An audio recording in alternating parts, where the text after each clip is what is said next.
목회서신 123 하나님의 집 문지기. 동화 강아지똥과 몽실언니의 저자이자 평생 신실한 신앙인의 본이 되었던 아동문학가 고 권정생 선생님을 기억합니다. 젊은 시절 극심한 가난과 폐병으로 갈 곳 없던 그가 찾은 천국은 경북 안동의 어느 교회에 딸린 문간방이었습니다. 폐병쟁이 날마다 가래와 피를 토하는 종이뭉치를 한아름 쏟아내던 그를 교회는 사랑으로 받아주었습니다.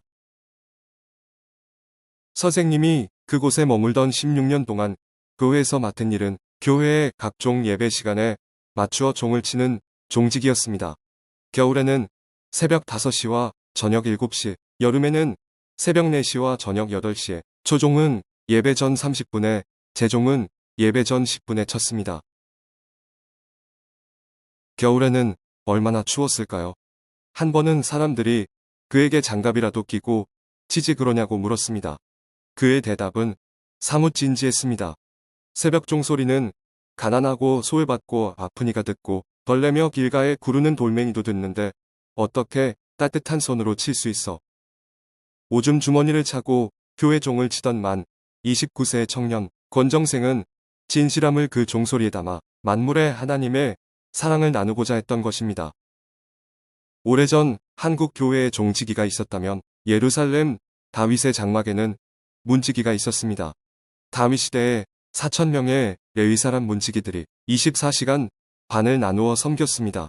그들은 단순히 문을 지키는 것만이 아니라 출입하는 사람을 통제하고 질서를 유지하는 일을 했습니다.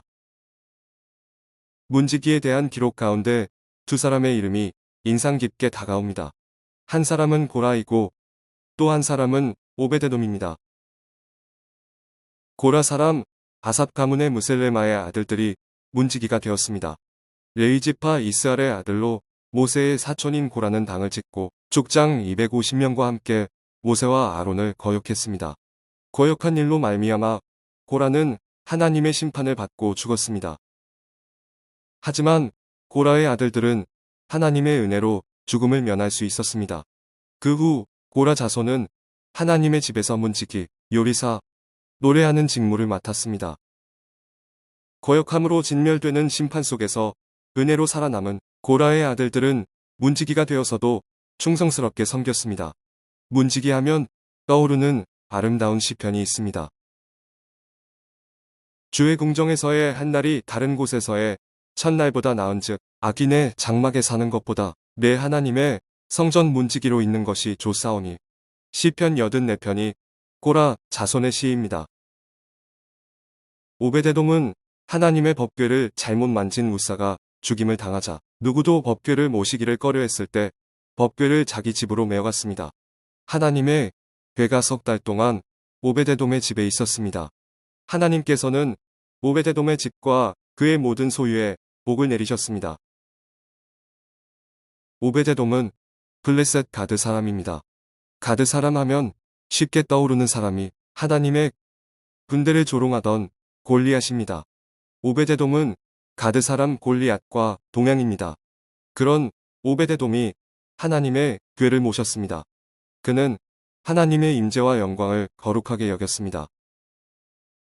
길지 않은 기간 하나님의 궤와 함께했던 오베데돔과 그의 가족은 모든 것을 뒤로하고 하나님의 궤를 지키는 문지기가 되었습니다. 하나님의 임재와 영광을 아는 사람은 비록 문지기일지라도 하나님의 집에 거하는 것이 얼마나 복된 일인지를 잘 압니다. 하나님 없는 세상의 영화와 권세를 다 버릴 만큼 하나님과 함께하는 복이 얼마나 아름다운지를 아는 사람은 하나님만을 구하고 의지합니다. 우리에게 문지기라도 좋으니 하나님의 집에 거하기를 노래하던 고라 자손의 사모함이 있습니까? 우리에게 문지기라도 좋으니 하나님의 인재와 영광 아래 거하고자 했던 오베데돔과 그의 가족의 열정이 있습니까? 우리는 얼마나 하나님의 집에 머물기를 원하며 하나님만을 의지하고 있습니까? 내일이 주일이지만 우리는 한 곳에 모일 수 없습니다. 건물로서의 하나님의 집에 모일 수 없고 공동체로서의 하나님의 집으로 모일 수도 없는 때에 우리가 머무는 그곳이 하나님의 임재로 가득하길 축복합니다. 우리가 예배하는 그곳이 하나님의 집이 되는 영광이 넘쳐나길 축복합니다. 코로나19 일일 확진자가 800명이 넘어가는 상황 속에서도 하나님과 더 깊은 만남의 은혜를 누리는 한우리 가족들 되길 절박함으로 축복하며 기도합니다. 나는 예배당 문간방에 살면서 새벽종을 울리던 때가 진짜 하나님을 만나는 귀한 시간이었다. 사진 전북 김제 금산교회. 옛날 교회의 종소리는 새벽을 깨우는 것만이 아니라 사람들의 양심을 깨우고 세상을 감싸는 소리였습니다. 우리네 삶이 소음이 아닌 아름다운 소리가 되어 세상에 울림이 되길 축복합니다. 우리는 하나님 나라 종지기로 부름받은 소명자입니다. 2020년 12월 12일 토요일 아침 권종렬 목사